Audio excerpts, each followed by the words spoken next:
Hello and welcome to yet another Cast Distillery podcast where we unlock the full potential of ServiceNow with expert insights and practical strategies only here on the Cast Distillery podcast. And today we've got something just a little different and hopefully a lot of fun. Since April Fool's is right around the corner, we thought it would be a perfect time to dig into some of the wildest, weirdest, and just downright unbelievable stories from the world of ITAM, or IT Asset Management. And joining me today is Teri Bobst. Welcome back, Teri. Thanks, Sean. Happy to be here. You're so welcome. And I'm excited about this one. Teri's our Senior Director of what we call ITX practice here at CASC. And the reason that we asked her to come on is she's seen it all. And we'll hear about it in a moment, from phantom assets to zombie phones. And she's here to really share some real world lessons wrapped in a whole lot of humor. So let's go ahead and kick it off and get started. So the first story, we're going to be covering a number of stories. So we'll ask questions on the stories, but the first story is surprise, your inventory does exist. So ITAM has a strong tie into inventory management, but what advice would you give around maintaining the actual inventory? Yeah, that's a great one, Sean. And the biggest piece of advice I can give is keep your inventory in one location. A company I worked for in the past, they did not have any centralized location for asset inventory. It was literally in every closet you could think of, stacked up in the corners of data centers, under people's desks. Trucks that the field tech agents used were full of IT assets. And I actually was able to get my hands on an abandoned warehouse at one point in time while I was running ITAM. And we were able to get that asset warehouse up and running using all used equipment. So from the door readers to the cameras, everything for access control. We did it for free from the surplus equipment that we had gathered. And then started the fun part of the hunt for all of the assets and where they were. And, like I said, we pulled them out of Connex trailers and closets and just everywhere you could think of.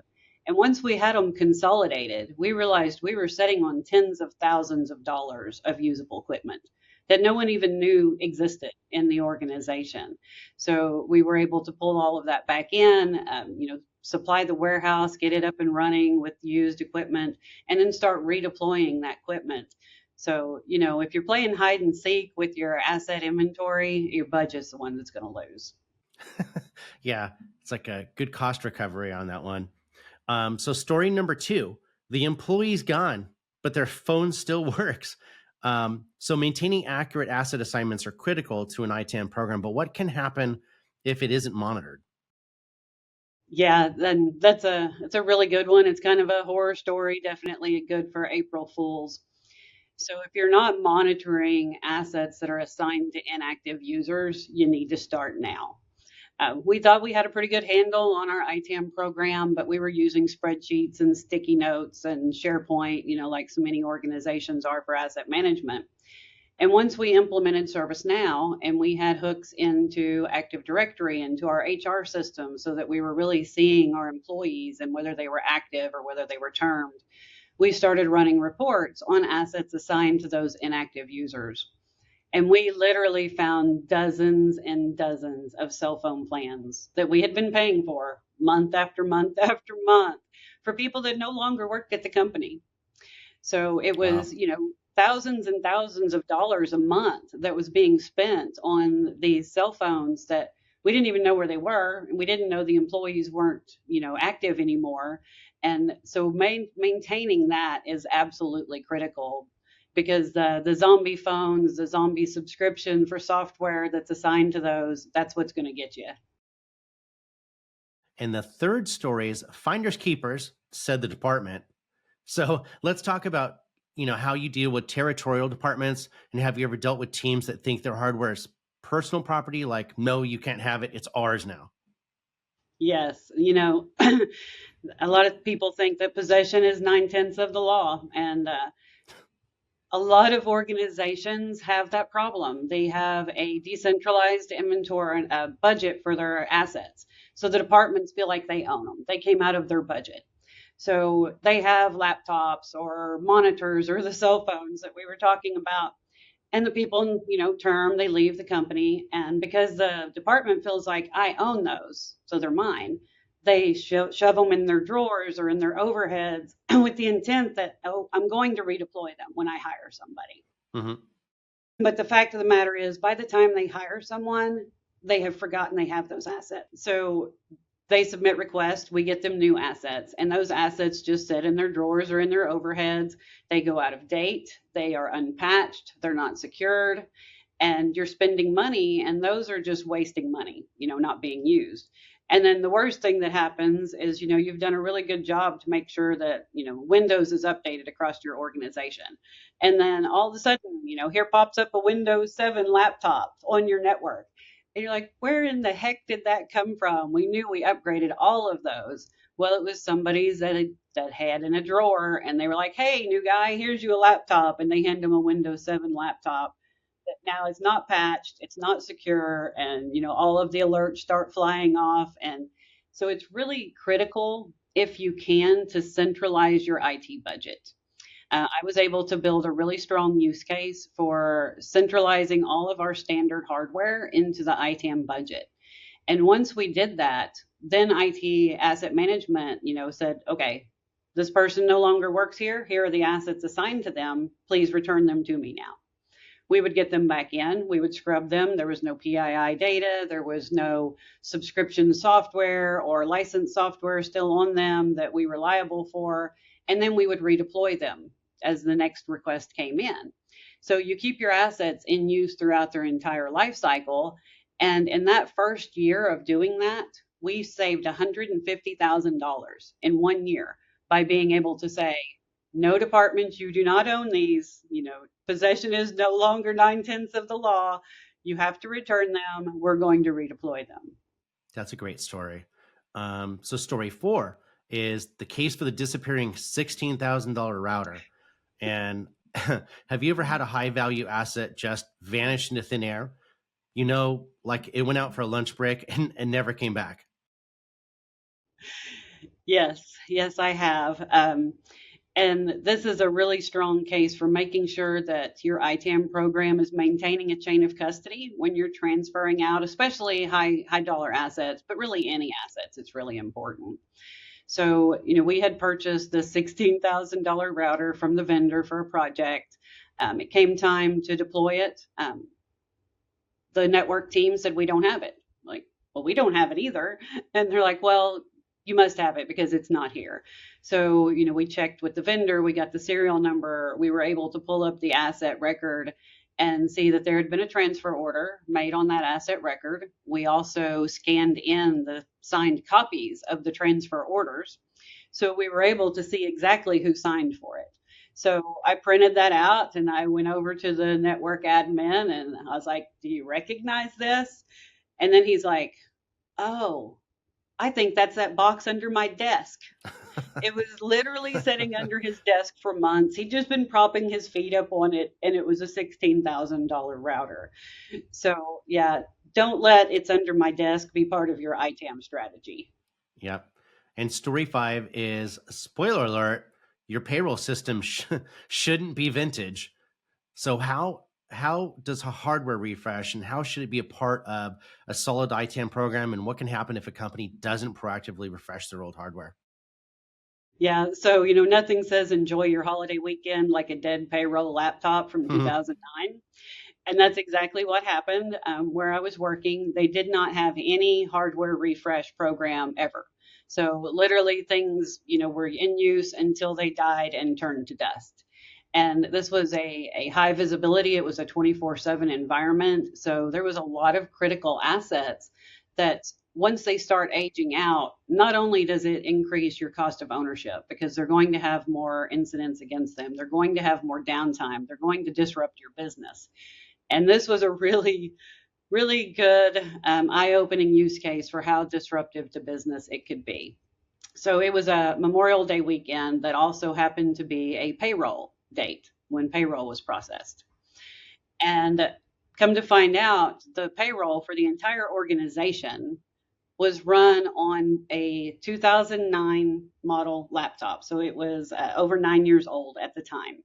And it was the only laptop in the entire organization that had the specialized utility on it that was required to process payroll for the entire company. That was the And it server? died. It was the server, yes. And it died on that weekend. So, it became a fire drill of, do we have this model anywhere? Can we find it on eBay? It's 9 years old. We shouldn't have these floating around in our environment. And we were able to find one that was the same exact model, because you couldn't just put the hard drive out of the one that died and something else, or, it wasn't going to be compatible. It had to be the same model. So we were able to find one, get the hard drive swapped, and get payroll processed. But it was a really eye-opening experience for everyone. HR was freaking out, payroll was freaking out. Everyone was just in a panic over this laptop that had died, that was the only laptop that could process payroll. So I was able to use that as a use case of, we have to have a hardware refresh program. These are the reasons, in addition to, like I said, the cost of ownership and the downtime to your business. Things like this are the reason that you have to refresh your assets, especially critical assets in your organization, and also have redundancy. Don't have it running on a single laptop. As you were describing that story to me, it gave me a little heartburn because I was thinking, and it's over a holiday weekend. Yes, it was over a holiday weekend. So there were many of us whose holiday weekend was ruined. I was back in the office instead of at home enjoying my holiday, as were the payroll people and field agents that were scouring the properties for a matching laptop. Yeah. Wow. Wow. All right. Well, we can move on to story number 6, which is the $300 paperweight. So let's flip it a little bit. What's the most wasteful thing you've seen in ITAM? Like something that made you want to scream, like, why are we throwing that away? Yeah, so this one is really near and dear to my heart, and it was literally over Cisco IP phones. And what I had found was the company was disposing of these devices. They were $300 phones, and literally the majority of the time, the little back stand that holds the phone upright is the part that would fail, and then they would dispose of the phone. And, it could be that the keys were sticky, it could have had a cracked screen, but the majority of the time it was the back stand. And they were literally throwing them away by the dozens. And so, I was able to find a really great company to work with that all they do is refurbish Cisco IP phones. And you could send them to them. They would clean them, repair them, replace the handsets, the cords, put them in a box, and cover shipping both directions for $55. So you now took what was a $300 paperweight that was going in the trash, and instead of buying a new one, you were replacing it for $55. And over the course of 2 years, so we talked about the asset warehouse that I I found that was abandoned, and we consolidated all of our inventory into. I was able to use the savings in a 2-year time frame from those phones alone to purchase a forklift for our warehouse. So it's really, look for savings anywhere you can. Sometimes you're going to find them in really surprising places. And if you see something like that, that's like, okay, but this phone is still usable. It's still the model that we use today. There has to be a better way than just throwing it away and buying a new one. Yeah. And appropriately enough, the last story is story number 7, and it's called the ITAM wrap up. So people don't always associate ITAM with strategic impact. And you and I have talked about this before in some of our other podcasts and in our webinars. But can you share an example where it actually delivered real world value beyond just compliance and tracking? Yeah, so going back to the $300 paperweight of the phone and being able to find those cost savings, ITAM is a strategic enabler. It's not just compliance. And if you ask any of us ITAM practitioners, it's who says ITAM can't be sexy? Look at this warehouse equipment ROI just from these phones that we were able to replace. And it's really bigger than that, though. It's all around making sure that you're using what you have, what you have, what you need.